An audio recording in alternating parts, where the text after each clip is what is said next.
Helping people to change their mindset is something that you can't just do by telling them to change it. You can't just go up to someone and say, you need to change the way that you look at this, and then poof, it's all of a sudden changed. We can't argue people into having faith, we can't argue people into agreeing with us, and we can't argue people into seeing themselves with more respect and more self-esteem.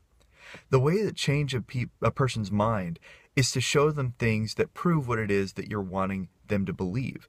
So if you want a person to believe that there's a God, you have to show them God through your life. If you want a person to believe that math is important, you have to show them how math is being used in the world around them. And if you want a person to believe that they're important, to get a person to have self-respect and self-esteem, you have to show them that they're important. You have to show them that there is a reason for them to have self-respect and self-esteem. So whenever a person would say, you're just not respecting yourself, you're just not treating yourself with enough esteem, it's not that you just tell them over and over again.